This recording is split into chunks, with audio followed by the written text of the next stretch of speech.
नमस्कार, live cities के night bulletin दिन भर बिहार में आपका स्वागत है। आपके साथ मैं मुस्कान। खबरों की शुरुआत करेंगे, लेकिन उससे पहले एक नजर डालते हैं आज की सुर्खियों पे। गोपालगंज में अमित शाह की बड़ी घोषणा, लालू पर भी बरसे। सीएम नीतीश ने अमित शाह के सामने फिर दोहराई पुरानी बात। सीएम आवास में एनडीए नेताओं संग अमित शाह की मीटिंग। अमित शाह पर बरसे तेजस्वी। लालू प्रसाद को गाली देना इन लोगों के लिए फैशन। एक तरफ बिखरा विपक्ष, दूसरी तरफ मजबूत एनडीए। चिराग का दावा, जनता के लिए फैसले नहीं ले पा रहे हैं सीएम। आरजेडी सांसद सुधाकर सिंह ने उठाए सवाल। बिहार में फिर से शिक्षकों का तबादला, जल्द होगा स्कूलों का आवंटन। रामनवमी को लेकर पटना से राम रथ रवाना। मंत्री नितिन नवीन ने कहा, घर घर में लहराएगा भगवा।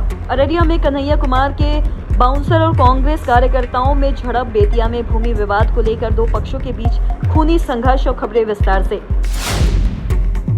गोपालगंज में अमित शाह की बड़ी घोषणा, फिर से एनडीए सरकार। केंद्रीय गृह मंत्री अमित शाह ने गोपालगंज में कहा कि बिहार में चुनाव होना जा रहा है, तो वहीं बिहार को एक बार तय करना है कि हमें लालू राबड़ी के जंगल राज की ओर जाना है या मोदी नीतीश के विकास की राह पर जाना है। जब से एनडीए की सरकार बनी है, बिहार में विकास हुआ है, तो वहीं बिहार ने मोदी की झोली कमल से भरने का काम किया है। जो काम 65 साल कांग्रेस नहीं कर पाई, वह काम 10 साल में मोदी सरकार ने किया है। उन्होंने ये भी कहा कि एक और 5 साल एनडीए की सरकार बनाए, हम बिहार को हमेशा के लिए बाढ़ से मुक्त करने का काम करेंगे और बिहार में बाढ़ भूतकाल बन जाएगा। लालू पर निशाना साधते हुए ये भी कहा कि इनके दोनों लाल सीएम बनने की तैयारी कर रहे हैं, तो वहीं उनकी बेटी पहले से राज्यसभा में है। लालू यादव ने अपने परिवार को सेट किया, तो वहीं बिहार में लालू यादव ने युवाओं को सेट नहीं किया, जबकि नरेंद्र मोदी ने बिहार के युवाओं को रोजगार भी दिया है।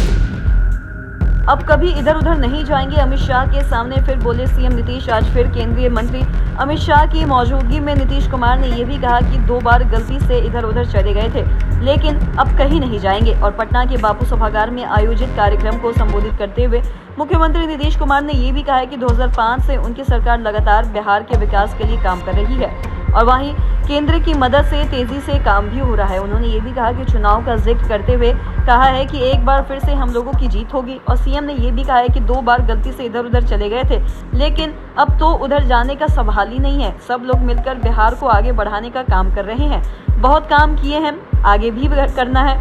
सीएम ने विपक्ष पर तंज कसते हुए ये कहा है कि जो लोग पहले बिहार में कोई काम नहीं हुआ है और साथ ही पढ़ाई को लेकर कोई संसाधन नहीं था, तो वहीं नीतीश कुमार ने कहा है कि शिक्षा और स्वास्थ्य को लेकर हमने काम किए हैं। केंद्रीय गृह मंत्री सीएम आवास पर पहुंचे। यहां सीएम नीतीश कुमार की अध्यक्षता में एनडीए नेताओं की बैठक हुई, जिसमें विधानसभा चुनाव की रणनीति पर चर्चा की गई और करीब 20 मिनट तक बैठक चली। बैठक में गृह मंत्री अमित शाह के अलावा दोनों डिप्टी सीएम सम्राट चौधरी, विजय सिन्हा, लोजपा आर के राष्ट्रीय अध्यक्ष चिराग पासवान, उपेंद्र कुशवाहा, हम पार्टी के राष्ट्रीय अध्यक्ष संतोष सुमन, जेडीयू सांसद केंद्रीय मंत्री ललन सिंह, बीजेपी के प्रदेश अध्यक्ष दिलीप जायसवाल मौजूद थे। आगामी विधानसभा चुनाव 2025 के मद्देनजर गठबंधन की राजनीति और चुनाव प्रचार की रूपरेखा और साथ ही बिहार में एनडीए की एकजुटता को बनाए रखने पर चर्चा भी की गई। अमित शाह पर बरसे तेजस्वी। लालू प्रसाद को गाली देना इन लोगों के लिए फैशन। कोलकाता से पटना पहुंचते ही तेजस्वी ने अमित शाह पर पलटवार किया है। तेजस्वी यादव से जब एयरपोर्ट पर मीडिया ने सवाल पूछा, तो वह अमित शाह पर बरस गए और साथ ही उन्होंने ये भी कहा कि बिहार आकर अमित शाह केवल झूठ बोलते हैं। चुनाव आता है तो बिहार आकर ये लोग बड़ी बड़ी घोषणाएं करते हैं, लेकिन जब चुनाव बीत जाता है तो घोषणाएं जुमला बन जाता है। और साथ ही करोड़ों रुपए मोदी जी ने बिहार को दिया है, तो अमित शाह बताए कि कहां कहां पैसा दिया है। लोगों को उसके बारे में बताना चाहिए और इन लोगों को बताना चाहिए कि पिछले 20 साल में इन्होंने क्या काम किया है और इसके बारे में यह लोग बोलते नहीं हैं।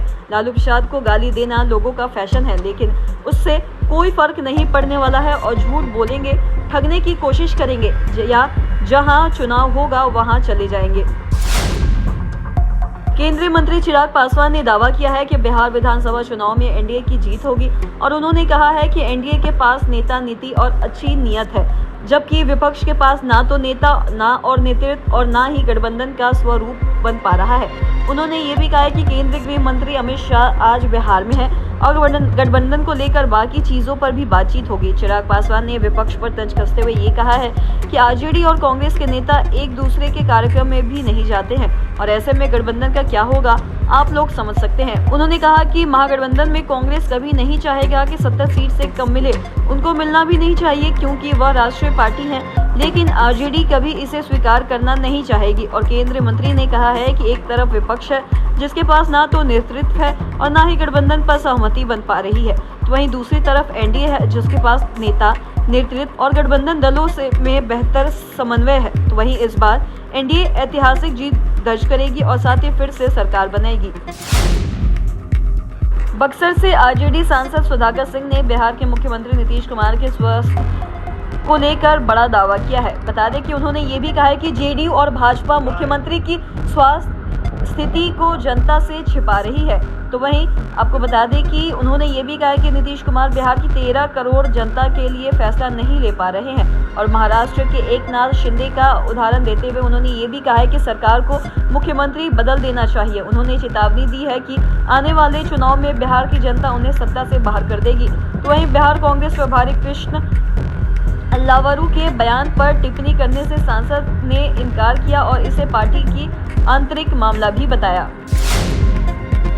बिहार में शिक्षा विभाग ने एक बार फिर से 2151 शिक्षकों का तबादला कर दिया है।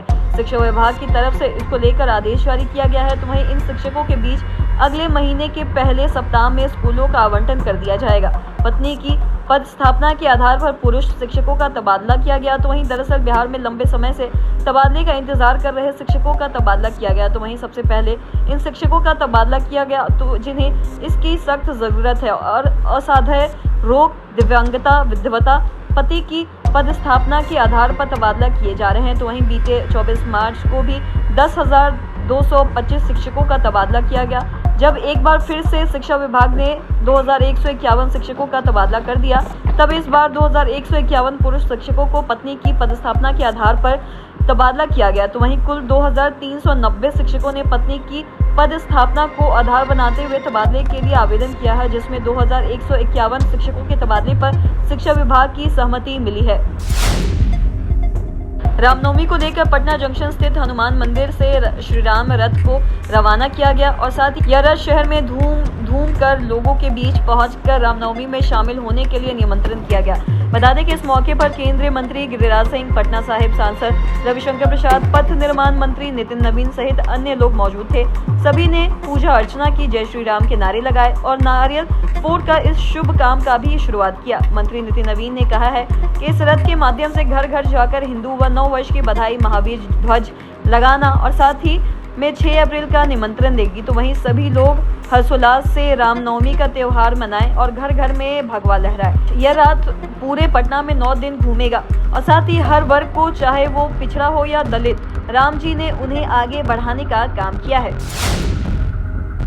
अररिया में बेरोजगारी और पलायन के मुद्दे पर एक बार पद यात्रा निकाली गई और इस पद यात्राओं में शामिल कार्यकर्ता नारेबाजी करते हुए अररिया कॉलेज से काली मंदिर चौक तक गए। तो वहीं फिर वहां से चांदनी चौक के लिए उनका काफिला भी निकला, लेकिन इसी बीच कन्हैया कुमार पद यात्रा को बीच में ही छोड़कर चले गए। और कांग्रेस के जिलाध्यक्ष जाकिर हुसैन खान ने बताया है कि राहुल गांधी का 7 अप्रैल को पटना में एक कार्यक्रम है। कन्हैया कुमार को फोन आया है कि उन्हें उस कार्यक्रम के लिए दिल्ली बुलाया गया और इसलिए वो पदयात्रा को बीच में ही छोड़कर दिल्ली चले गए। और इन सब के बीच कन्हैया के बाउंसर और साथ ही कार्यकर्ताओं के बीच में झड़प हुई है और साथ ही जिसका वीडियो भी वायरल हो रहा है।